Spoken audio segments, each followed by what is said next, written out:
Hi ನಮಸ್ತೆ ನಮಸ್ಕಾರ ಕರುನಾಡು. ನಾನು ನಿಮ್ಮ ಪ್ರೀತಿಯ ಲತಾ ಸುಲ್ಟೂರ್ ಮಾತಾಡ್ತಾ ಇರೋದು. ಇವತ್ತು ಆಂಜನೇಯ ಸ್ವಾಮಿ ದರ್ಶನ ಶ್ರೀ ಕ್ಷೇತ್ರ ಮಾಲಪ್ಪನಹಳ್ಳಿ, ಹೊಸದುರ್ಗ ತಾಲೂಕು, ಚಿತ್ರದುರ್ಗ ಜಿಲ್ಲೆ. ಅದು ಒಂದು ಪುಟ್ಟ ವಿಡಿಯೋ ಮಾಡಿದ್ದೀನಿ ನಾನು. ಇದು ಸುಮಾರು ಈ ದೇವಸ್ಥಾನ ಬಂದು 650 ವರ್ಷಗಳ ಕಾಲ ಇತಿಹಾಸನೇ ಇದೆ. ಇದರಲ್ಲಿ ಒಂದು ಹಳೆ ಕಾಲದೊಂದು ಲಿಪಿನೂ ಇದೆ ರೀ. ಈ ದೇವಸ್ಥಾನ ತುಂಬ ದುರಸ್ಥವಾಗಿದ್ದು, ಇದರಲ್ಲಿ ಮಳೆ ಬಂದಾಗ ತುಂಬ ಕಷ್ಟ ಆಗ್ತಾಯಿತ್ತು ದೇವ್ರ ಪೂಜೆ ಮಾಡೋದಕ್ಕೆ, ಅದಕ್ಕೆಲ್ಲದಕ್ಕೂ ಹಬ್ಬ ಹರಿದಿನಗಳಲ್ಲಿ ಜನಗಳು ಹೋಗೋದಕ್ಕೆ ತುಂಬ ಕಷ್ಟ ಆಗ್ತಿತ್ತು. ಭಕ್ತಾದಿಗಳು ಇರೋದಕ್ಕೂ ಕಷ್ಟ ಆಗ್ತಿತ್ತು.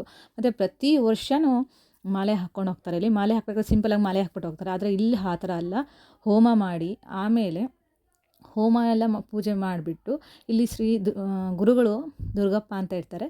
ಆ ಗುರುಗಳಿಂದ ಎಲ್ಲರಿಗೂ ಮಾಲಾರ್ಪಣೆ ಆಗುತ್ತೆ. ಮಾಲಾಧಾರಿಗಳಿಗೆ ಪ್ರತಿಯೊಬ್ಬರೂ ಮಾಲಾಧಾರಿಯಾಗಿ ಉಪವಾಸ ಇದ್ದು ಊರಿಗೆ ಅನ್ನದಾನ ಮಾಡ್ತಾರೆ.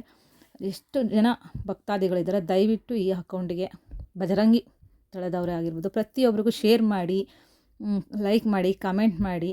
ಆದಷ್ಟು ಈ ಜೀರ್ಣೋದ್ಧಾರ ಮಾಡ್ತಾ ಇದ್ದಾರೆ ಈ ದೇವಸ್ಥಾನನ. ದಯವಿಟ್ಟು ಆದಷ್ಟು ಧನ ಸಹಾಯ ಮಾಡಿ ಅಂತ ನಿಮ್ಮಲ್ಲಿ ಕಳಕಳೆಯಾಗಿ ಕೇಳ್ಕೊತಿದ್ದೀನಿ. ಮತ್ತು ಆಂಜನೇಯ ಭಕ್ತಾದಿಗಳು ಎಷ್ಟು ಜನ ಇದ್ದಾರೋ ಅವರು ಈ ವಿಡಿಯೋ ನೋಡಿದ ತಕ್ಷಣ ಶೇರ್ ಮಾಡಿ, ಕಮೆಂಟ್ ಮಾಡಿ. ಜೈ ಬಜರಂಗಬಲಿ ಅಂತ. ಜೈ ಶ್ರೀರಾಮ್.